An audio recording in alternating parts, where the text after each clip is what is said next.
the 2024 Olympics. My next guest is a retired Olympian and world champion in fencing. Brr, brr, brr. She's training the next generation of Olympic hopefuls, but that's only part of her story. More impressive, she's providing mentorship and leadership to underserved kids right here in New York City. Please welcome Nzingha Prescod, everybody. Meet Jenna. So we didn't plan this, but you fence as well. You fenced in high school, right?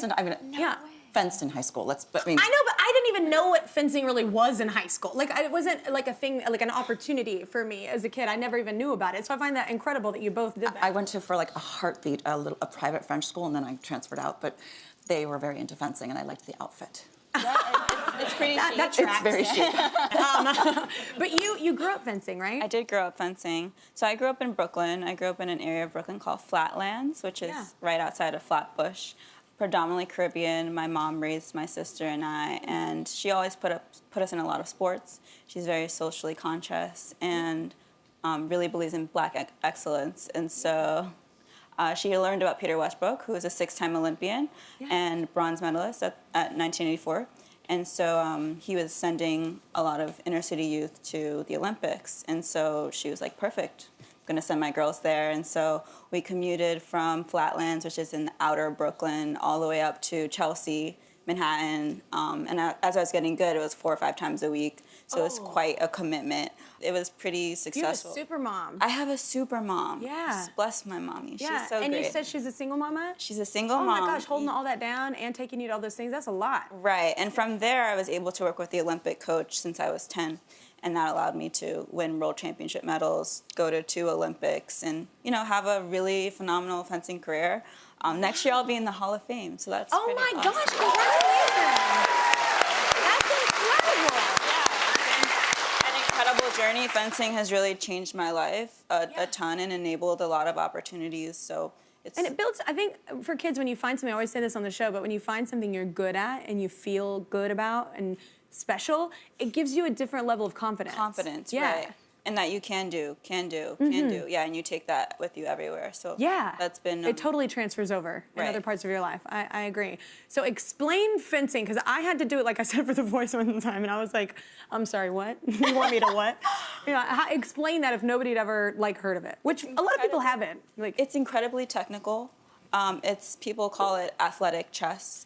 It is, It's very physical. Yeah. But even more so than physical, it's very mental. It's like strategy. Right. It's totally critical thinking, analyzing, problem solving. So there's like this maze that you're constantly trying to figure out the intricacies of how to change this detail or that detail so that you can battle your opponent and, you know, come out victorious. So it's a really amazing, well-rounded sport. Yeah. It normally attracts a lot of affluent people. Yeah. Prep schools, Ivy League schools. That's why I never heard of it. Like, when I was like, So it allowed me to go to Columbia. I fenced on Columbia's team, and just opens a lot of doors. And so you can imagine it's quite expensive, and so that makes it pretty exclusionary in terms of geography, finances, even culturally. It's pretty hard to like immerse a community in fencing when historically it's been a predominantly white sport. So that's the background. Yeah, that's like a rich people sport where I'm from. They were like, yeah, I played polo. I'm like, okay. I played volleyball. I was like, I don't know, like all the public school things you do. Well, explain your organization. Like, why is this important to you? Right. So I grew up with this opportunity, but I was an anomaly in accessing that. And so I started the Prescod Institute for Sport, Teamwork, and Education. We started as Fencing in the Park, which is a summer program. And so I wanted to increase access to the sport in my community where I grew up. Because I did have that huge kind of burden of traveling, and so I always wanted to bring it back with all this skill I acquired over 20 plus years and open up those doors for the youth in my community. The kid that was you, Yes, for the kids that were me, because I was the only one growing up who had that, and even just quality organized sports are very expensive, and where I grew up it's not accessible, and so that was just always something I wanted to bring back and put in my neighborhood so that breaking down all those barriers for the next generation. And it gives you confidence, but it also it keeps kids out of trouble. That's why my mom, you know, I was always in sports, I was always in theater, I was always involved in something, and that's why idle hands, right? Stayed out of trouble. Idle hands, right? And it's a productive outlet for them. It's productive. You learn strong work ethic. I always tell people I had to learn how to work hard right? So that's what we teach them. We teach them to have strong characters, to be good leaders, be good people. So we heavily instill Olympic values of excellence, friendship, and respect in the program, and just hope they'll use it in their next steps. And they will, and they go. won't even know they're doing it. There are things that I was so annoyed by when I was a kid, and I was like, ugh, why do I have to do this? And then now I see it in my work ethic. You know, you didn't really see it when you were a kid. It pays it forward. Yeah, agreed. All right. Joining us now are Julia and Emi, two of Nzingha's fencing students from her nonprofit school in Brooklyn. Welcome to the show, ladies. Hi. So I have to ask, like, what's your favorite part of fencing? My favorite part of fencing is that I make lots of friends and we go through things. And once I beat my brother, he was a little bit mad. Oh my God, you're just like my kids. That's amazing. I love the competition. What about you? My favorite part of fencing is the fact that I get to work with kids I can relate to, and it helps me balance being in school and being an athlete. Yeah, I love that too, like this relationship. So I have to ask you this. I wanted to ask a minute ago, but how do you afford the nonprofit? Like, how do you do this? Like, it's a lot of money. Right. So the program is free for families. So equipment, lessons, classes, all of our services for families are free. So we depend on funders, individual funders. We get some funding from the city council, so very thankful.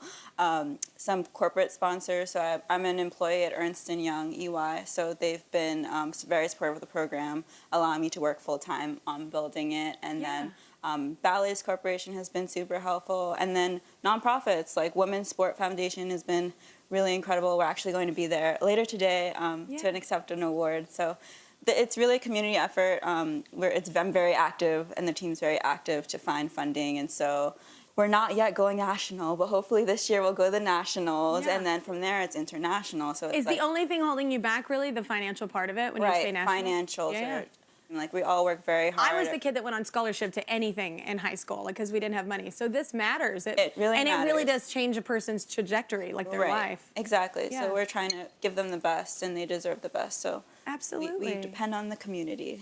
All right. Well, I was thinking, Emi, you want to teach us like a move or something? I mean, the sword's here. I'm here. You're here. Of course. Okay, let's do it. Okay, let's stand up. You want to do it?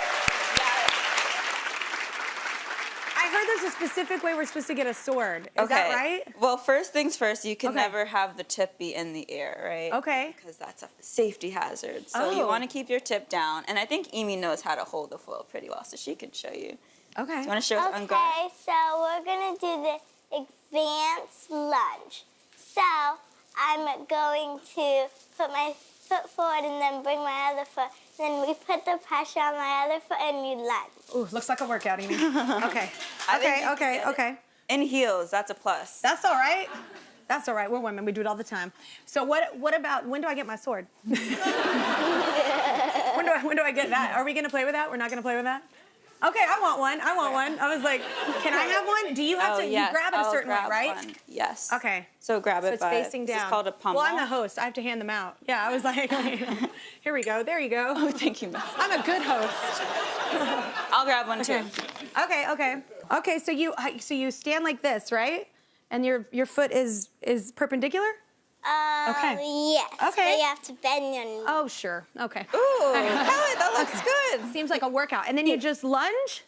You advance with one foot, you put that forward, and then you lunge. And then you lunge. Woo! Ooh, nice. I feel like I'm in Count 'em Monte Cristo. I like it. Good This feels job. powerful. I know why y'all like this. I just having it in my hand alone, I feel really good about it. Well, I heard that, Julia, you have something you want to say to Nzingha, right? Yes. Yeah. I'd like to say that I love you so much, and I thank you for everything you've done. I love you too. It's really cool what you're doing for these kids. It is really cool.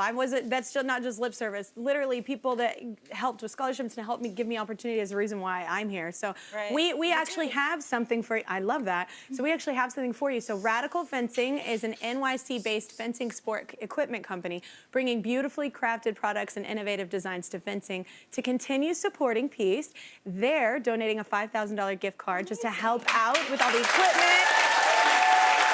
We love what you're doing. Thank you for teaching me.